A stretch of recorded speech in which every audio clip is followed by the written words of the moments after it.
신성원의 뉴스 브런치. 안녕하십니까. 아나운서 신성원입니다. 10월이 되면 4, 5세 자녀를 둔 부모님들의 마음은 바빠집니다. 이 자녀를 어린이집과 유치원 중 어디를 보낼까 고민도 되고요. 또 후보기관을 몇 개 추려서 설명회에 참석하기도 합니다. 또 다른 선택지 중 하나는 일명 영어 유치원이라고 하죠. 그러니까 유아 대상 영어 학원인데요. 실제로 유아 대상 영어 학원의 시장 규모는 점점 커지고 있다고 합니다. 교육부 자료에 따르면 전국 학원의 월 평균 원비가 174만여 원. 가장 비싼 학원은 매월 260만 원이나 된다고 하네요. 자, 오늘 첫 번째 뉴스픽에서 유아 대상 영어 학원에 대한 이야기, 그리고 이미 초등학교 입학 전에 사교육 시장에 많이 노출돼 있다고 하는데 그 이야기까지 함께 나눠보겠습니다.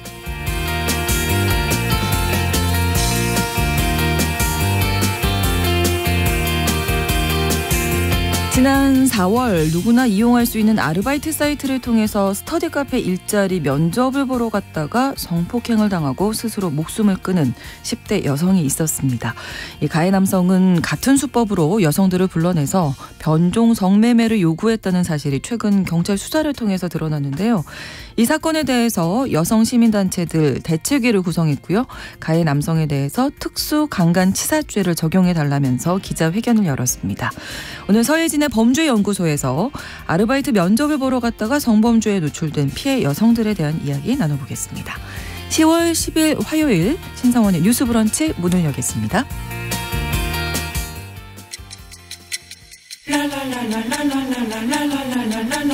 듣고 공감하고 진단합니다. 우리 사회를 바라보는 새로운 시선. 신성원의 뉴스 브런치 뉴스픽. 뉴스 브런치 청취자 여러분과 함께 소통하며 만들어갑니다. 유튜브 통해서 실시간으로 보실 수 있고요. 여러분의 의견도 기다리고 있습니다. 짧은 문자 50원, 긴 문자 100원이 드는 샵 9730, 우물정 9730번으로 의견 주실 수 있고요. 또 라디오와 콩 앱을 통해서도 많이 참여해 주시기 바랍니다. 화요일의 뉴스픽은 한겨레 신문 박다혜 기자, 조성실 시사평론가 두 분과 함께하겠습니다. 어서 오세요. 네, 안녕하세요. 네, 반갑습니다. 자, 오늘 첫 번째 뉴스픽 아마 의견도 좀 많이 들어오지 않을까 이런 생각도 드는데 우리 유아들의 사교육에 대한 이야기 나눠보겠습니다. 이제 뭐 10월부터 해서 유치원 설명회도 있고 엄마들이 많이 바빠질 시기인데 조 평론가님도 기억나시죠? 그 아이들 유치원. 네, 저는 대한교육을 제가 같이 팀을 꾸려서 해서 근데 이제 주변 또래들이나 아니면 또 관련된 일들을 진행하면서 바빠지는 시기이기도 하거든요. 관련된 이슈들이 또 많아지기 때문에. 이 선택지가 어린이집을 계속 보내느냐 아니면 일반 유치원 보내느냐 아니면 이제 오늘 이야기할 영어 유치원이라고 얘기하는 그 학원이죠. 어떻게 맞습니다. 보면. 법정 용어부터 좀 정리해 주실까요? 네, 영어 유치원이라는 거는 유아 대상 영어 학원이라는 것이 공식 명칭인데요. 네. 이제 우선 우려가 되는 거는 오늘 다루게 되는 뉴스가 굉장히 위화감을 좀 불러일으킬 수 있을 만한 뉴스라는 점을 먼저 전제로 좀 설명을 드리고 이제 인생이 선택의 연속이잖아요. 그렇죠. 근데 영유아 자녀가 있거나 뭐 손주가 있으시거나 혹은 주변에 그런 지인들이 있으신 분들은 10월이 얼마나 바쁘고 또 중요한 선택의 기점으로 이렇게 여겨지는 시점인지 아실 겁니다. 왜냐하면 유치원 설명회들이 모여 있고 이후에 어느 기관으로 아이를 진학시킬 것인지에 대해서 결정을 하게 되는 이제 본격적인 시기이기 때문인데요. 그러니까 이전 세대들은 저만 하더라도 5살 때부터 유치원을 처음 다녔거든요. 그 전까지는 가정에서 이제 보육을 했던 거고요. 저는 7살부터 다녔는데. 몇 살부터 다니셨나요? 저 기억이 아예 안. 영유아기의 기억을 다 삭제해요. 7살부터이지 않을까 싶네요. 유치원 2년 정도 다닌 것 그럼 같아요. 6살부터 5살, 보통 5살, 6살, 7살 때부터 다녔던 걸로 기억을 하실 텐데 이제 아무래도 저인과가 본격화되면서 또 무상보육이라는 이름으로 엄밀히 말하면 무상은 아닙니다. 세금으로 지원이 되고 또 자부담이 많은 부분이 있기 때문에요. 그런데 그래도 보편적으로 유아교육 보육기관에 아이들이 다니기를 원한다면 다닐 수 있도록 하는 재정적 지원이 이루어졌던 시기가 최근 뭐 10여 년 전에 있었고, 그래서 보통은 이제 생후의 100일 이후부터는 원하면 어린이집 영아반에 입소를 시킬 수가 있거든요. 그런데 보통은 이제 대중적으로는 돌 정도가 지나면 이제 보내시죠. 그래서 어린이집에 다니는 게 한국 나이로 이제 뭐 5세 전까지 4세 네. 정도까지를 그렇죠. 보낼 수 있다면 그때 이제 선택의 기로가 생기는 겁니다. 그때 10월 되면 이제 네, 설명회들이 많이 되는 거죠.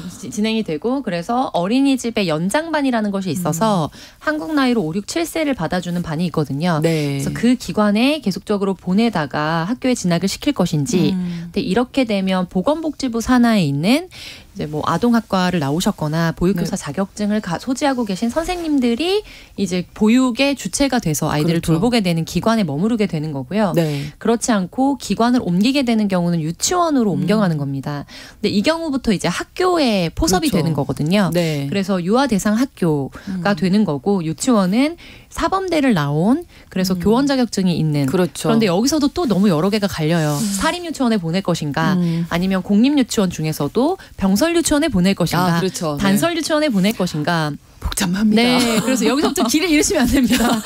그런데 이제 몇 년 전만 수년 전만 하더라도 네. 이제 유치원 3법 관련된 논의가 있기 직전까지는 네. 각 가족들이나 지인 친척들을 다 동원해서 거의 동시다발적으로 추첨이 이루어지기 추첨을, 때문에 네네네. 그래서 뭐 차가워진 뭐 탁구공을 꺼내면 그게 더 유리하다는 등 정말 온갖 낭설이 다 있고 동시다발적으로 가족들이 주변의 후보지에 다 이제 가서 문자로 실시간으로 이제 연락을 하게 되는 그런 진기한 풍경이 9시 뉴스에 늘 클리셰처럼 나왔었거든요. 네. 근데 지금은 그래도 사이트를 통해서 네. 어린이집이나 유치원 관련된 것을 뭐 추첨이나 대기를 넣을 수가 있고요. 네. 그런데 요즘 또 많은 분들이 고민을 새롭게 하게 되신 어쩌면 수면 아래에서는 수년간 계속되었던 논의지만 그렇죠. 최근 들어서 대중적으로 보편화됐다고 볼 수 있는 유아 대상 영어 학원의 문제가 네.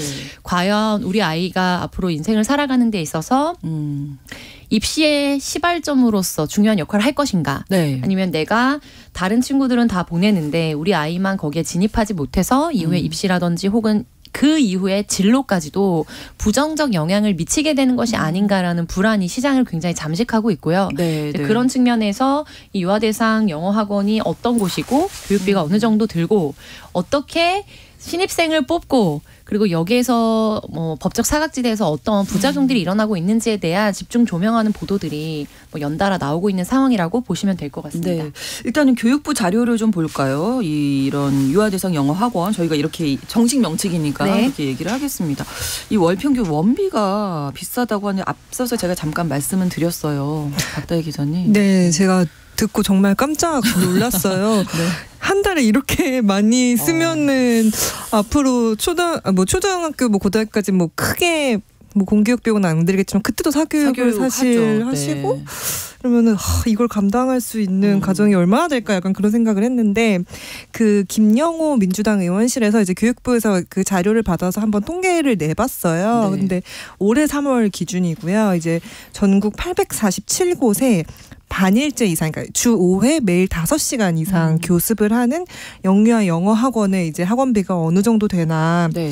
이렇게 조사를 해봤더니 평균적으로 전국의 그 평균적으로 학원비는 174만 원 정도. 한 달에 평균이니까요. 174만 원이더라고요. 그래서 평균인데도 174만 원. 네, 너무 놀랐고 그렇게 한 달에 174만 원씩을 내면 네, 1년 12달을 1년이면? 하면 2천만 원이 넘거든요. 이게 만만치 않아요. 근데 대학교 등록금이 뭐 지금 어느 정도인지 모르겠는데 그래도 한 학기에 한 그렇죠. 500만 대충 한 원? 연간 1,000만 네, 원 500, 내외라고 600이라서 한 네. 1,000만 원 정도. 네. 더 비싼 거예요? 대학 2배 이상이죠 지금. 등록금보다? 네. 그래서 정말 비싸고 이게 그 지역별로 그 월 학원비 뭐 최고액 최저액이 어느 정도 되나 이렇게 또 통계를 냈더라고요. 근데 뭐 가장 비싼 곳은 사실 서울이긴 했고요. 그래서 서울 그렇죠. 같은 경우는 최고액이 아까 말씀해 주신 대로 한 달에 260만 원. 최저액은 한 달에 65만 원. 최저액도 싸지 않습니다. 네, 65만 원이었고 그 지역별로 일부 좀 편차가 있기는 한데 그래도 최고액이 200만 원이 넘는 지자체가 상당수 되는 걸로 봐서는 정말 이 교육에 이렇게 많이 투자를 하시는구나라고 생각이 들더라고요. 제가 최근에 어떤 경제학과 교수님 영상을 봤는데 네. 저출생에 영향을 미치는 여러 가지 원인 중에 하나는 사실 이거는 굉장히 사람들의 합리적인 선택이다. 그러니까 아이를 낳고 키우는 비용을 생각할 경우에는 우리의 월급이 오르는 속도와 아이를 양육할 때 들어가는 비용을 생각하면 이거는 사실 합리적인 선택으로 볼 수밖에 없다. 이런 말씀을 하셨는데 그 영상을 보고 이제 이런 자료를 보니까 그럴 수밖에 없겠구나라는 생각이 또 들기도 했습니다. 예, 네. 사실 이 영어 유치원 이제 교육부에서는 이 용어 맞지 않다 맞습니다. 이렇게 얘기를 하고 있는데 그러니까 유치원 비슷한 기능은 하잖아요. 뭐 음악, 미술, 체육 이런 활동, 뭐 한글도 가르친다고 하더라고요. 7세반 같은 경우에는. 네, 맞습니다. 그런 부분이 있는데 이제 이거를 조금 교육부에서 제재를 하겠다 이런 발표도 있었죠. 네, 아마 기억하실 거래요. 올해 여름에 아마 이제 교육부에서 사교육 관련 대책들을 계속 내놓겠다라고 했고 6월달에 영어 학원, 그러니까 영어 지금 유치원이라고 불리는 이 영어 학원에 대해서도 유치원 기능을 할 수 없도록 만들겠다라고 일단은 밝힌 상황입니다. 그래서 이거는 이제 그동안 사실 영어 학원 같은 경우는 정말 우리가 이 사교육 개념의 학원이라기보다는 정말 돌봄 기능을 같이 수행하면서 영어뿐만이 아니라 뭐 음악, 미술, 체육, 방과 후 돌봄 과정 이런 거를 뭐 같이 편법으로 운영하는 방식으로 계속 되었고 사실 이게 민간 학원이다 보니까 이 공식적으로 교육부에서 관리하는 유치원이나 아니면 보건복지부가 관리하는 어린이집처럼 어떤 이 정부의 관리 대상까지는 아니었던 거예요. 그냥 그나마 정부가 할 수 있는 제재는 영어 유치원이라는 이름을 공식적으로 쓰지 말아라. 왜냐하면 학부모님들이 헷갈릴 수 있다. 그러니까 이름을 쓰지 말아라 정도로 제재를 했는데 이제 올해 이제 발표한 내용으로는 이런 식으로 다른 과목을 하려면은 공식적으로 등록을 하고 이 과다하게 교습비가 들어가지 않도록 제재를 하겠다라고 일단은 밝힌 상황이기는 해요. 네. 여기에 이제 더 놀라시는 부분이 레벨 테스트, 레테라고 이제 부모님들 레테 모르셨군요. 작년에 제가 이제 초등학교 올해 들어갔잖아요. 레벨 테스트 다 끝났다. 학원 11월에는 그렇죠. 이미 다 끝났다. 저는 알고 있습니다. 우리 아이가 레벨 테스트 볼 정도가 아니라는 걸 이미 알고 있기 때문에 뭐 시도도 안 했는데요. 이 레벨 테스트를 통과해야만 다닐 수 있는 곳들이 또 있잖아요. 학원이나 유치원 같은 것들이. 그래서 과외를 한다고 그렇죠. 하죠. 그래서 레벨 테스트라고 불리우는 그런 시스템을 운영하는 대형 학원이나 유명 학원 같은 경우에는 레벨 테스트를 통과한 학생들을 이렇게 정예반 형태로 꾸려서 일정 수준 이상이 되는 학생들만 엘리트반으로 운영을 하게 된다라는 것이 일종의 세일즈 포인트가 되는 거고요. 그래서 뭐 유행어 굉장히 안타까운 유행어인데요. 뭐 7세 고시반 혹은 4세 고시반 같은 것들이 등장하면서 이 반에 들어가기 위해서 개인 과외를 하거나 혹은 그 반에 진입하는 것을 준비하는 별도의 반이 꾸려지거나 하는 등의 굉장히 비상식적인 일들이 이루어지고 있습니다. 근데 앞서서 이제 기자님께서 얘기해 주셨던 이게 학원업으로 등록이 돼야 되기 때문에 여러 가지 법에 사각지대에 있다는 부분을 말씀해 주셨는데 그래서 이것과 관련된 이제 법 개정안이 필요하다라는 사회적 요구가 있는 상황입니다. 왜냐하면 영유아 보육법이 별도로 있고 또 유아교육법이 교육부 산하의 초등부 교육법과 별도로 있는 이유가 있어요. 왜냐하면 영유아기와 그 유아교육 대상자들이 머무르는 그 시기가 인간이 전인적인 성장을 하는 데 있어서 굉장히 뭐 뇌과학적으로는 뭐 전두엽부터 시작해서 모든 감정을 조절하고 뭐 인지적인 바탕을 만드는 뭐 시냅스 연결이나 이런 부분에서 중요한 시기이잖아요. 이제 그러다 보니까 영유아의 특성을 전제로 정책적인 설계를 하고 그다음에 교육 환경을 마련하고 그리고 뛰어놀 수 있는 일정의 공간이라든지 그리고 뭐 스쿨전 논란에서도 여러 가지 갑론을 박이 됐습니다만 영유아의 특성 자체를 사회가 인정하고 그거를 시행착오적인 과정을 견뎌줄 수 있도록 하는 안전망을 최소한으로 설치하도록 하는 의무 규정들이 포함이 되어 있는 겁니다. 시행령 단위까지요. 근데 이제 지금 이 유아 대상 영어학원 같은 경우에는 그것에 완전 사각지대에 있는 것이고 또 틈틈이 여러 뉴스를 통해서 보셨겠지만 급식의 문제라든지 그리고 교사의 질적 문제라든지 이런 부분에 대해서는 여러 차례 좀 논란이 됐었어요. 근데 그런 경우에 우리 사회가 워낙 경쟁주의에 어떻게 보면 내재화가 되어 있다 보니까 그런 경우는 소수고 결과적으로 영어 유치원이라고 불리우는 이 기관을 통과해서 뭐 입시나 또 사회 적응에 잘 안착한 학생들도 많이 있다라는 위안을 가지고 이제 그런 선택을 하게 되는 경우가 많거든요. 그리고 관련 이제 설문조사나 또 논문 같은 데 실린 것들을 보면 영유아 부모들이 어디로부터 그런 교육 선택에 대한 정보를 얻느냐라는 질문에 이제 뭐 30% 40% 이상은 이런 SNS를 통해서 네, 근데 SNS 플랫폼 자체가 불안을 증폭시키는 역할을 하고 있잖아요. 네. 이제 그러다 보니까 내 아이만 뒤처지는 것이 아닌가. 내가 부모로서 아이의 기준점이나 시작점을 너무 이렇게 하향으로 낮추고 있는 것이 아닌가라는 그런 심리와 역동성을 만들면서 굉장히 기이한 현상을 저는 만들고 있다고 생각을 합니다. 네. 예, 그래서 이제 4세 고시반, 뭐 7세 고시반, 레테 이런 신조어들이 부모들도 원하지는 않지만 결과적으로 내가 거기 편입하지 않았을 때 아이가 불안하죠. 희생양이 되지 않을까라는 이 불안 심리에 아이만. 기반해서 이 시장이 굴러가고 있는 거죠. 잘 따라가는 뭐 소수의 아이들도 분명히 있을 거예요. 이런 이제 얘기하시면 우리 아이 영어 유치원 너무 잘 따라가고 재밌게 보내고 있는데 왜 자꾸 이런 얘기하냐 이런 분들도 사실 계시거든요. 이제 소수의 아이들이 있을 텐데 너무 과열됐다 이런 얘기를 하는 거죠.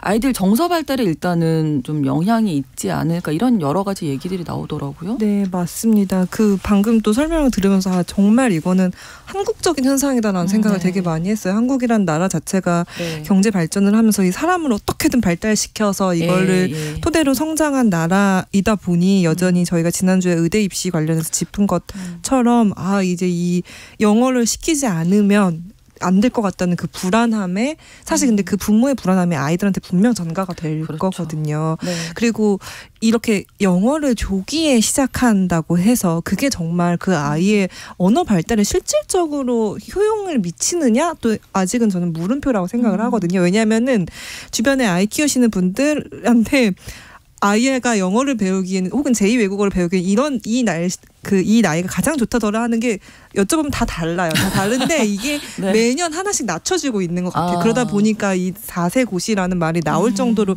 계속 내려가고 있다는 생각이 드는데 말씀해 주신 대로 사실 부모의 불안함이죠. 아이가 뭐 영어를 배우고 싶다는 필요성을 그 나이에 느끼기는 어려울 것 같고 부모가 옆집에서 한다는데 혹은 요즘 사회는 다 이렇다는데 하는 그 불안감에 보내는 것이 그 불안함을 아주 이해 못할 건 아니라고 하지만 그게 과연 아이들의 어떤 심리 발달, 정서 발달에 영향을 주느냐 하면 아직 물음표인 것 같고 실제로 사실 영어 유치원 그러니까 영어 학원이죠. 유아대상 영어 학원에서 근무하셨던 선생님들이 이 경험을 털어놓으신 적이 있어요. 자리에서. 근데 아이들이 워낙 너무 어렸을 때 그런 스트레스 내가 그리고 이걸 못 따라간다는 스트레스에 굉장히 일찍 노출이 되는 거잖아요. 근데 그러다 보니 사실 어떤 그 정서적인 상담이나 심리 상담으로 오는 비율도 굉장히 늘었다라고 말씀을 하시기도 했어요. 그리고 또 하나 걱정이 되는 건 원어민 교사분들이 계시잖아요. 근데 우리가 이제 대학교에 유아교육학과가 있는 건 말씀해 주신 대로 아동 발달에 대한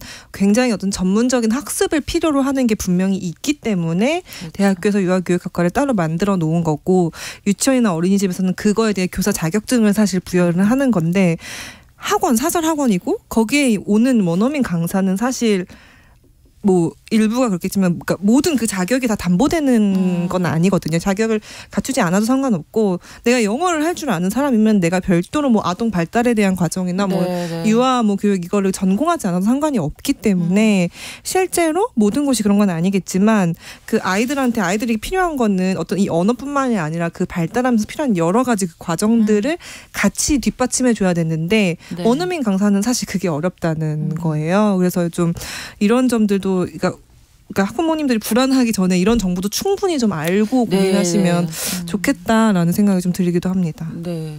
조평론가님 하실 말씀 많으신 걸로 알고 있는데 말씀을 이게 들으시는 분들 중에는 이제 현실적인 여러 고민 끝에 그럼요. 이제 결정을 당연히 내리셨을 거기 때문에 이제 이런 어떤 대화들이 굉장히 불편하고 좀 어렵게 느껴지시는 분들도 계실 거라고 생각합니다. 그런데 이제 여러 언론을 통해서 이제 유아교육 열풍에 대한 비판적 논조, 이런 영어 유치원이라고 불리우는 곳에 대한 비판적 논조의 기사나 이슈들이 많이 소비되고 있긴 하지만 되게 이상한 게 그런 뉴스가 더 성행을 할수록 수면 아래에서는 내가 너무 뒤처졌나? 라는 게 정비례하게 되거든요. 그래서 그런 측면에서 저의 입장에서 좀 이제 단호하게 말씀을 드리고 싶은데 서울시의 반일제 이상 유아대상 영어 학원 수가 2015년에 한 224개였거든요.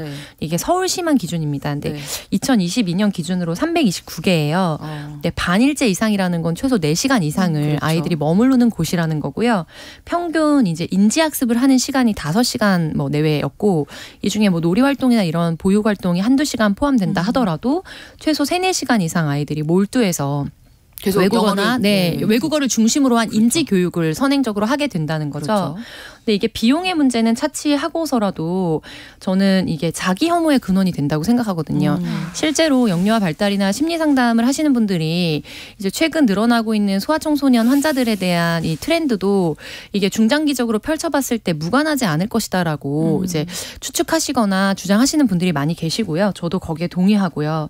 왜냐하면 이게 왜냐면 우리가 이중언어 환경에 자연스럽게 노출된, 예를 들면 부모가 2개의 국적을 가지고 있거나 부모의 양쪽의 모국어가 2개거나 그렇죠. 이런 경우에는 불가피한 부분도 있다고 생각을 해요. 근데 그렇지 않고 모든 사회적 환경이나 가정 환경이 한국어가 모든 곳에 오롯이 채워져 있는데 그런데 불구하고 그곳에 가서 아이들이 본능적으로 표현하고 싶은 최소한의 의사표현을 영어가 아니면 할 수 없도록 하는 여러 지침, 그리고 아무래도 학원업의 여러 가지 현재의 현황을 봤을 때는 실태조사 결과로 이제 교사들이 적정하게 아이들에게 상호작용을 해주지 못하는 부작용과 폐해가 있다는 지적들이 이어지고 있거든요.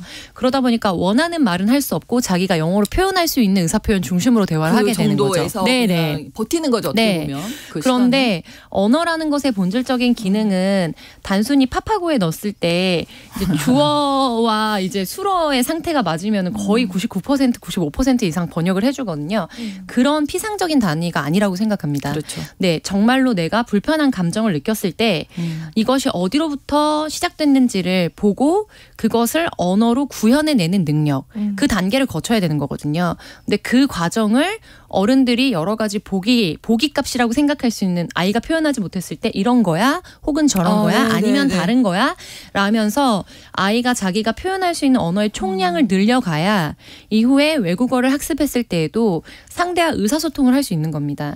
그런데 이제 일각에서는 근데 그거는 이제 거기에 일정 부분 적응하지 못하는 부적응 아이들의 문제이지 너무 좋아하고 만족하는 아이들이 있다라고 말씀하시는 분들이 계시거든요. 근데 그 중에는 언어적인 그 재능이라고 해야 되죠. 그렇죠. 언어적인 재능이나 흥미가 압도적으로 영재적으로 뛰어난 아이들이 분명히 있을 수 있고요. 있죠. 네. 근데 그거는 정말 극소수일 것이라고 보고 그 이면에 아이가 어린이집에서 있었던 이 유아대상 영어학원에서 있었던 일들을 기뻐하면서 부모하고 상호작용을 하고 어른들 앞에서 이것들을 그야말로 시전하게 되는 것이 부모가 그것을 기뻐하는 반응 때문인지 아이가 정말로 기뻐하기 때문인지 이것에 대해서도 저는 점검해 볼 필요가 있다고 생각하고요. 네. 그리고 부모가 기쁘면 아이가 기쁜 시기거든요. 그렇죠. 네. 그리고 거기서 칭찬받기 위해서 공부한대요. 지금 거기에서 선두에 서서 이제 앞서 나가는 친구들이 갖게 되는 끝없는 불안이 있습니다.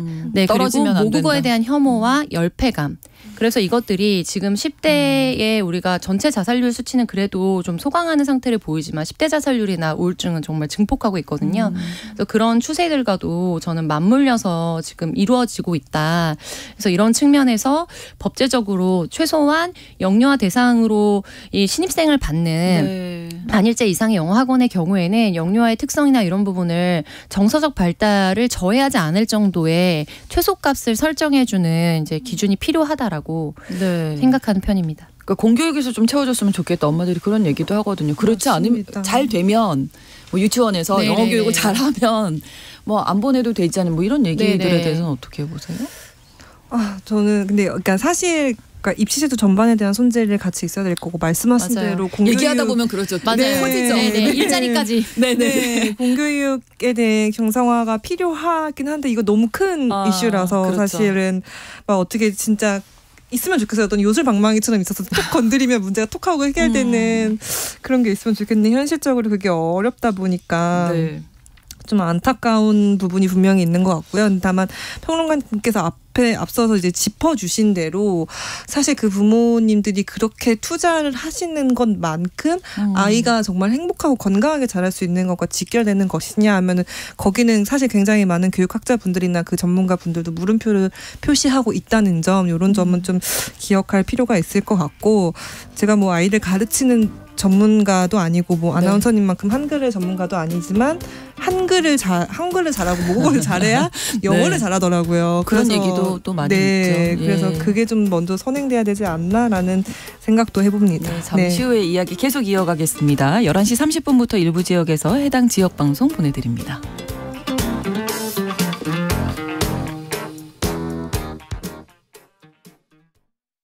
지금 시각은 11시 30분입니다. KBS. 여러분은 지금 KBS 1라디오 신성원의 뉴스 브런치를 함께하고 계십니다. 네, 유아대상 영어학원, 영어 유치원 일명 이 이야기 하다 보니까 뭐 할 말이 끝도 없네요. 네, 그렇습니다. 근데 뭐 사실은 영어뿐만 아니라 수학도 레벨 테스트 통과해야 이 부분도 저도 좀 고민인 여전히 지금도 마음이 왔다 갔다 합니다. 예, 아마 비슷하실 것 같아요. 왜냐하면 우리가 또 너무나 상대 평가에 익숙한 교육 환경에 있다 보니까 이제 선행을 하고 온 아이들과 쫙 썼을 때 자기가 정말 후발주자라는 어떤 느낌을 받으면 그것이 아이가 자기의 한계점이라고 설정을 하고 이제 학업에 대한 의지나 이런 것들이 잃게 될까봐 거기에 대해서 우려를 많이 하시거든요. 그렇죠.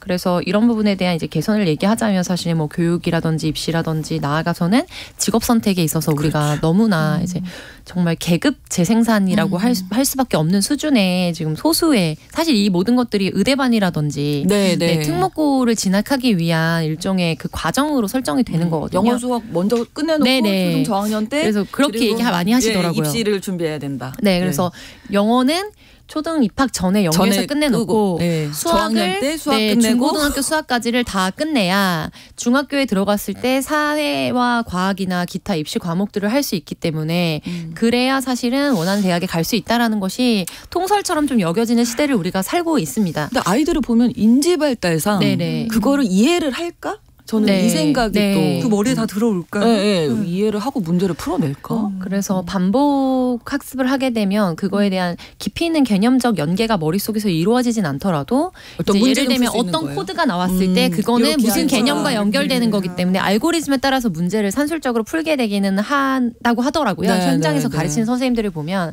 근데 이제 이것들이 저는 이제 20대에서 지금 논란이 되었던 공정과 혐오 논란 있잖아요. 약자에 대한 혐오 논란과도 연결이 되는 부분이라고 생각이 들어서 아무튼 질문하신 그 입시와 관련된 부분들에 있어서는 이제 최근 들어서 영어는 사실 도구잖아요. 그리고 AI나 이런 발달이 정말 급격하게 이루어지면서 한 10년만 지나더라도 사실 이 통역 기술이나 이런 통번역 기술은 아예 없어지는 사양 산업으로 될 것이다라는 전망이 되게 많고 그렇게 된다면 어느 순간 우리가 저는 이런 생각을 하는데 쇄국 정책 논란이 있었을 때 서당에 여전히 남아 있었던 사람들과 개학의 신식 문물을 접했던 교육기관에 그러니까 어느 순간 어떤 기점을 기준으로 해서 완전히 급변하게 되는 시기 있잖아요.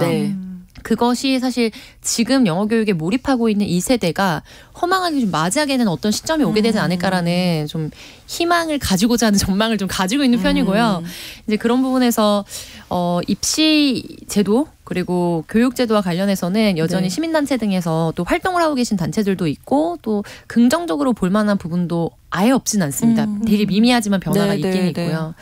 그래서 알겠습니다. 그렇습니다. 얘기하면 너무 길어져서 주제가 있으니까요. 지금 다음 주제도 있어서 넘어가도 될까요, 혹시? 네, 그럼 다음 주제. 박대라이 기자님, 말씀 지금 입술이 들썩들썩 하신데 한 말씀 하실까요, 그러면? 아니 저는 잘 짚어주시냐고 제가 이제 늘 말씀드렸다시피 저는 이제 아이 교육에 대해서는 전문가가 아니다 보니까.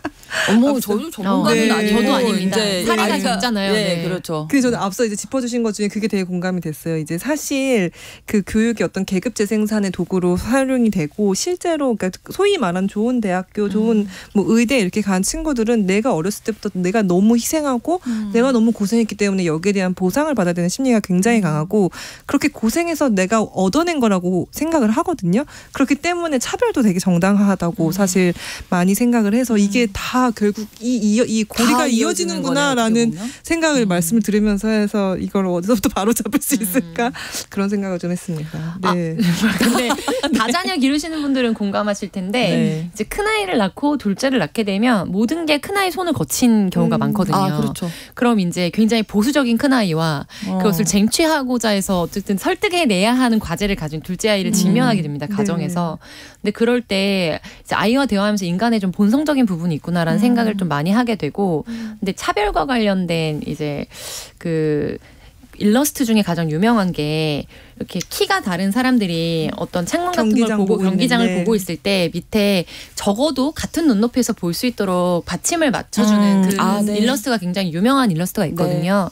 근데 이제 그런 측면에서 그걸 용납할 수 없도록 하는 그래서 어떻게 보면은 우리가 이 화를 내거나 차별을 정당화하는 이들도 살아남은 자들의 비명처럼 사실은 이렇게 우리 용인하고 있는 사회를 살고 있다는 게 좀 비관적으로 느껴질 때가 많다는 게 안타깝습니다. 그렇습니다. 예, 교육 얘기하면 끝이 없는 것 같습니다. 네. 예, 바로 다음으로 갈게요. 7098번으로 영어가 너무 요즘 아이들 우선인 것 같아서 안타깝다고 또 의견도 보내주셔서 덧붙입니다. 두 번째 뉴스픽은 이란 여성들의 인권에 대한 이야기인데요. 올해 노벨 평화상 여성 인권운동가인 나르게스 모하마디가 선정이 됐는데 어떤 인물인지 박다혜 기자님 잠깐 해주실까요? 네, 이번에 이 노벨 평화상 수상자와 어제 발표된 노벨 경제학상 수상자도 이제 여성 경제학자가 수상을 했는데 이 나르게스 모하마디라는 인물은 지금도 사실 감옥에 계세요. 감옥에 계시고 올해 51살이신데 이분이 평생 한 13번을 체포됐고 그중에 5번의 유죄 판결을 받았고 이제 31년 동안 징역형을 선고받으셨다고 해요. 그래서 아직 수감 중이고 이분은 이제 오랜 기간 동안 이제 이란의 여성 운동, 여성 인권 향상하는 운동, 그리고 사형제 폐지 이런 거를 위해서 계속해서 인권 운동을 해오신 인물이라고 해요. 그래서 이제 노벨상 선정위원회가 이분을 사실 선정을 하게 된 아마 큰 이유 중에 하나는 기억하실지 모르겠어요. 지난해 9월쯤에 이제 이란에서 그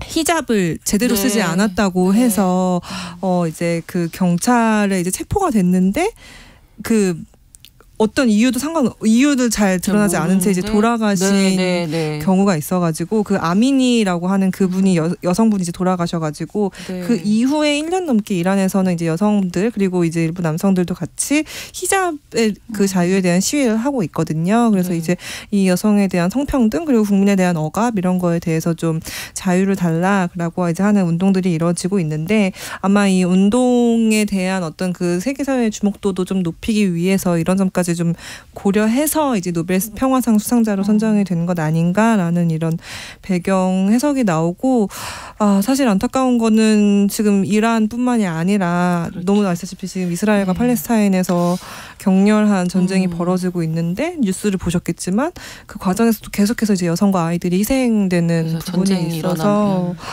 참, 이 오늘 뉴스 준비하면서 좀 씁쓸하더라고요. 지난달이 이제 이 아미니라는 인물이 사망 1주기가 되는 날이 있었고 히잡 시위도 이제 1년이 됐잖아요. 계속 이제 좀 저항이 있는 거죠. 조용하게. 진행이 그렇습니다. 되고 있지만 그래서 이란 상황은 이제 우리가 가끔씩 외신으로 다룰 수밖에 없지만 여전히 현재 진행 중이다 이렇게 볼 수 있을 것 같고요.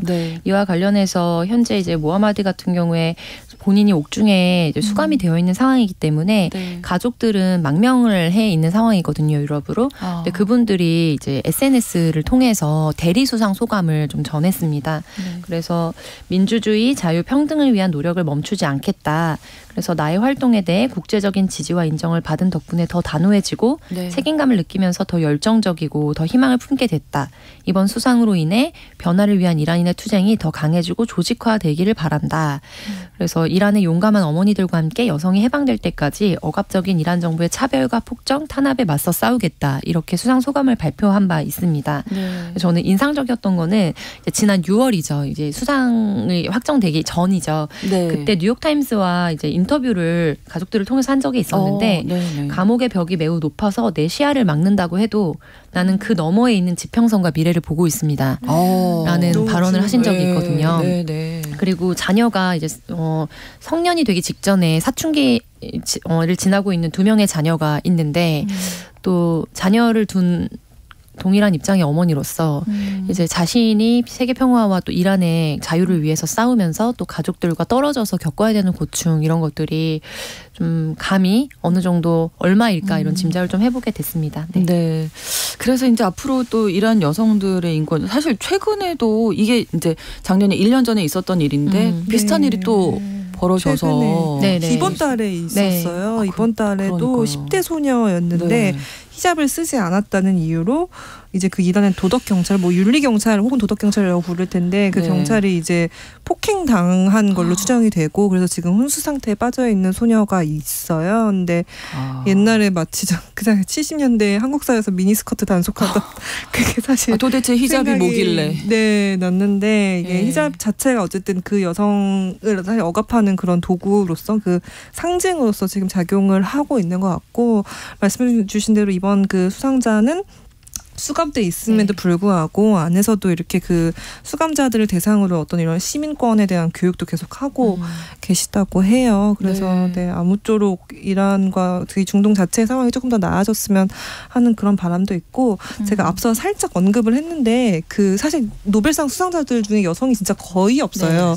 거의 없어서 사실 제가 이번에 노벨 경제학상 수상자도 발표가 맞아요. 되면서 약간 반가운 마음이 되게 많이 들었는데 클라우디아 골딘이라고 그 저희가 이 코너에서도 굉장히 많이 다뤘던 성별 임금 격차나 노동시장에서 이제 여성이 차별받는 거에 대해서 오랫동안 연구를 해오신 분이 받으셨거든요. 그래서 이분이 쓰신 저서 중에 하나가 한국에도 번역이 돼 있어요. 커리어 그리고 가정이라고. 그래서 이것도 관심 있으신 분들은 한번 읽어보셔도 좋을 것 같습니다. 네, 아무튼 여성들의 인권에 대한 관심이 더 높아져야 하지 않을까. 그런 계기가 또 되지 않을까 싶습니다.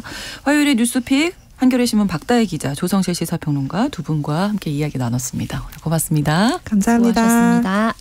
수고하셨습니다. 신성원의 뉴스 브런치는 여러분과 함께합니다. 짧은 문자 50원, 긴 문자 100원이들은 샵 9730, 무료인 콩앱과 일라디오 유튜브를 통해 참여해주세요.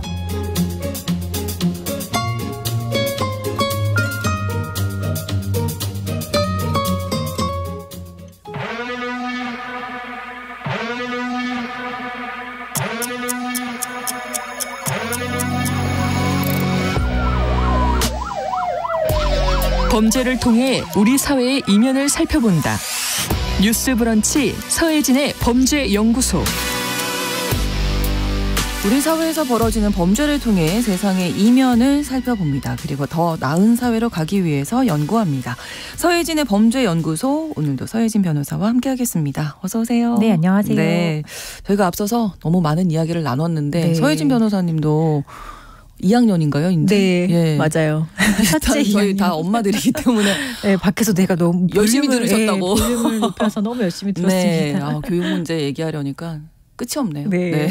자, 오늘은 이제 어떤 이야기 또 가지고 오셨을지 궁금합니다. 네, 오늘은 이제 아르바이트 면접을 갔다가 성폭행 피해를 입은 그 여성들의 사건에 대해서 좀 알아보려고 합니다. 최근에 알려진 사건이죠. 그렇죠. 너무 안타까웠어요. 그 누구나 이용할 수 있는 아르바이트 사이트를 보고 이제 간 거잖아요. 네. 사실 이 아르바이트 사이트 이런 거 되게 많이 이용하거든요. 그럼요. 사실 뭐 거창한 직업 뭐 구직이 아니라 사실 뭐 단기간 아르바이트도 그렇고 뭐 되게 다양한 직종이 올라와 있고 필요할 때마다 이 사이트를 통해서 사람들이 구직을 하는 건데 이런 사이트를 그러니까 신뢰가 어느 정도 있는 거잖아요. 그렇죠. 그럼에도 불구하고 이렇게 올려진 사이트의 어떤 구인 정보를 보고 갔다가 이런 피해를 입은 건데요. 이게 4월에 있었던 일입니다. 온라인 구인 구직 플랫폼에 스터디 카페 총무 아르바이트를 구한다라는 글이 올라왔어요.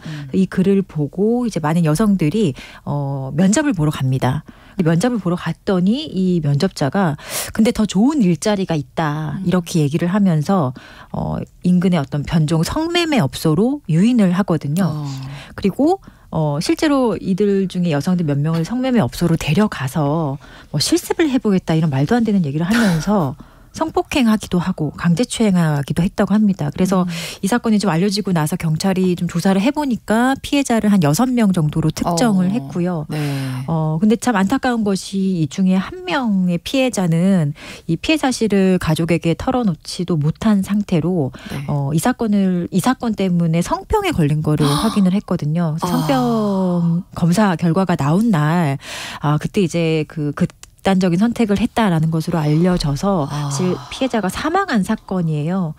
이게 좀 큰 사건이죠. 사실 다른 피해자가 사실 더 있을 수도 있고 그리고 하거나 알리지 못한 피해자가 저는 많을 거라고 생각을 많겠죠. 하거든요.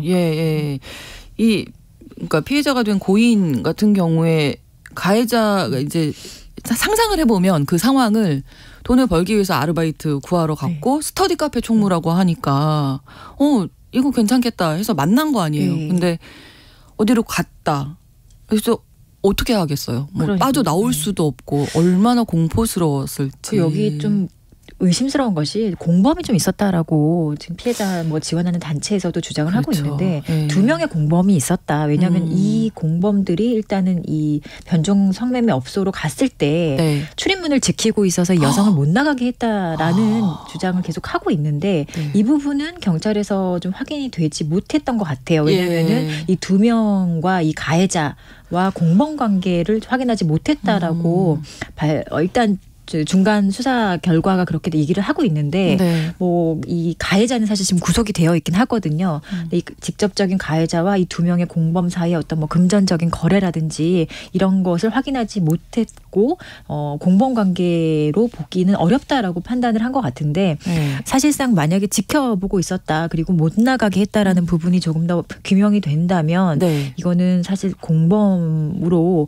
봐도 충분히 가능한 사안이라고 생각이 들어요. 그 사람들이 없었으면 좀 도망갈 수도 시도를 할 수도 있었겠죠. 어떻게 보면. 이 상황 자체가 이 2명의 공범이 문을 지키고 있지 않았다고 하더라도 너무나 공포스럽고 압박스러운 상황이라서 어떻게 소리를 뭐 지르거나 도망가거나 하는 그런 그 판단이나 그 시도조차 하지 못했을 거예요. 그냥 얼음이 되는 거죠. 그냥 그 순간에 정말 아무런 그냥 방어도 하지 못한 채로 피해를 입었을 가능성이 매우 높은 사건입니다. 네. 문제는 경찰 조사를 들어가 보니 더 많은 피해자가 있었다.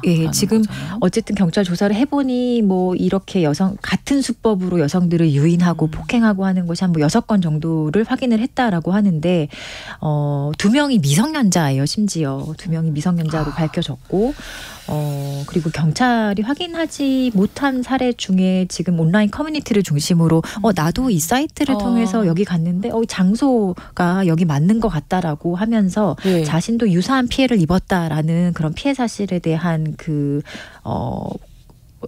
알림이라고 할까요? 그런 것들이 좀 이어지고 있기는 합니다. 그래서 조금 이런 경찰 수사도 중요하지만 뭐 지방자치단체라든지 아니면 고용노동부 차원에서의 약간 전수조사가 좀 필요한 사안이 아닐까라고 생각이 듭니다. 네, 생각해보면 과거에도 뭐 일자리 소개해준다 이래서 뭐 성매매 업소에 내가 원하지 않았는데 내가 가게 됐다. 뭐 그리고 인신매매 뭐 이런 것도 있었잖아요. 납치하고 이랬던 거.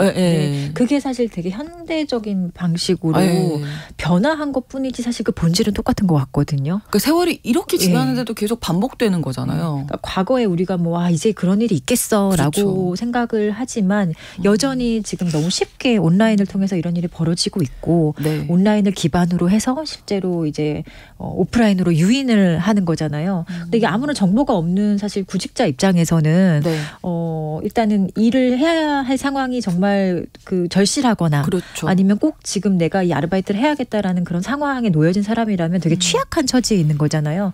그런 처지를 좀 이용하는 범죄라는 측면에서는 상당히 좀 죄질이 안 좋다라고 볼 수 있는 사건인 것 같습니다. 네. 근데 이 지역 여성 단체가 가해자의 혐의에 대해서 문제 제기를 했죠. 혐의를 바꿔야 한다. 어떻게 바꿔야 한다는 지금 건가요? 직접적인 가해자로 특정된 이 구속된 30대 남성 같은 경우는 업무상 위력에 의한 간음. 으로 죄명이 이제 그 적용이 된 것 같아요. 근데 업무상 위력에 의한 간음이라는 건 위력 자체가 일반적으로 뭐 폭행이나 협박보다는 조금 범위가 더 넓거든요.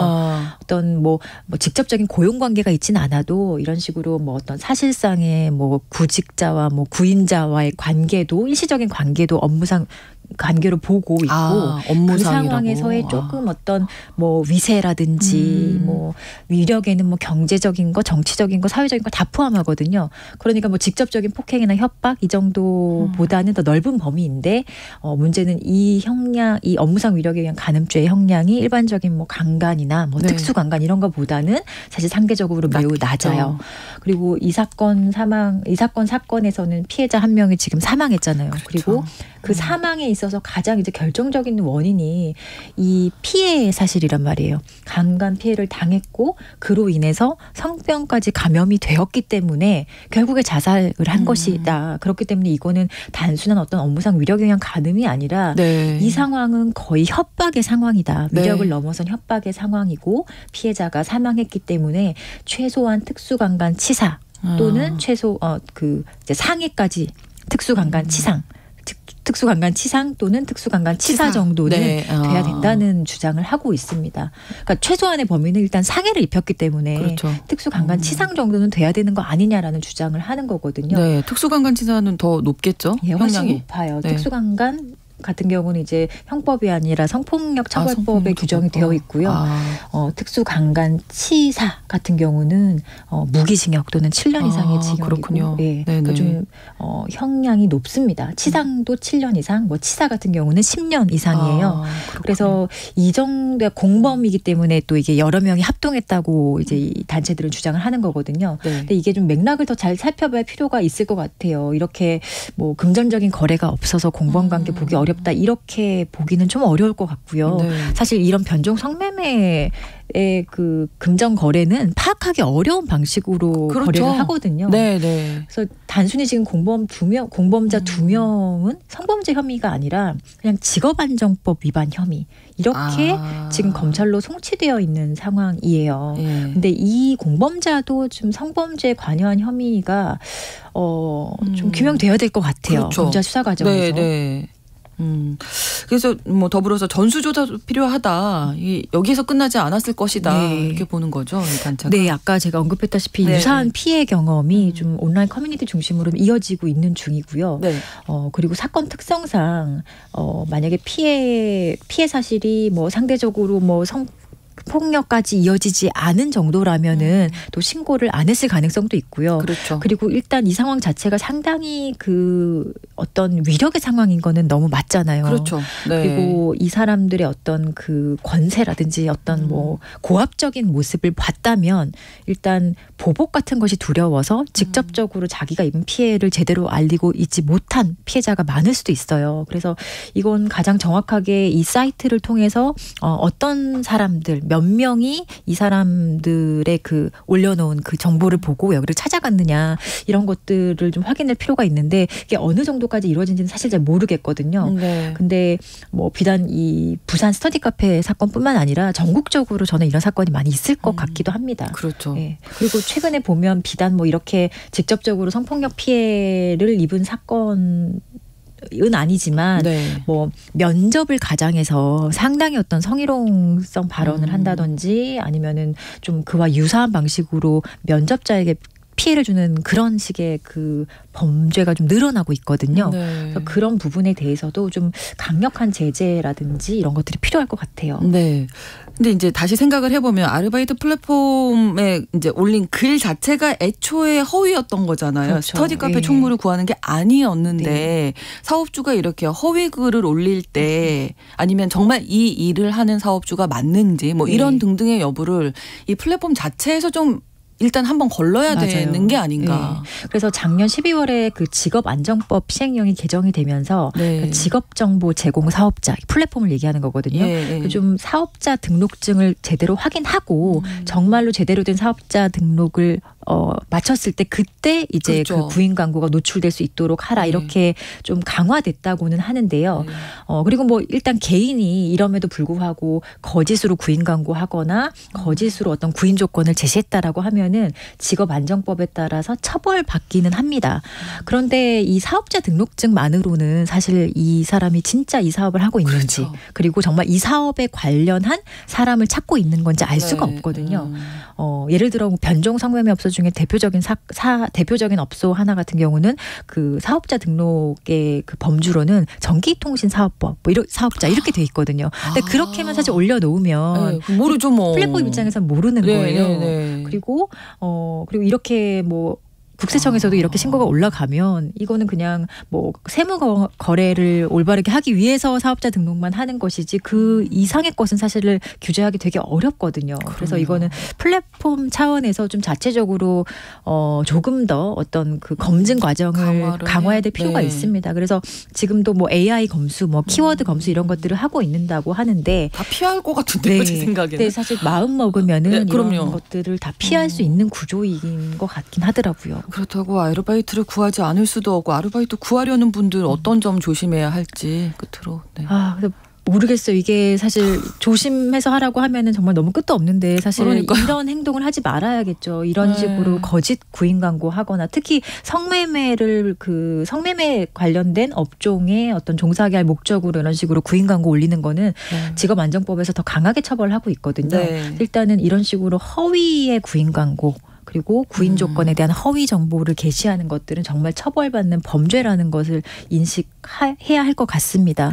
그리고 일단 이런 행동하지 않아야 하는 게 먼저고 피해자들 중에서도 이런 피해가 있었다면 적극적으로 피해 사실을 알리는 그런 것들이 중요할 것 같습니다. 그렇습니다. 서혜진 변호사와 함께했습니다. 오늘도 고맙습니다. 네, 감사합니다. 뉴스브런치 10월 10일 화요일 순서 마치면서 잔나비의 가을밤에 든 생각 전해드리겠습니다. 저는 내일 다시 오겠습니다. 고맙습니다.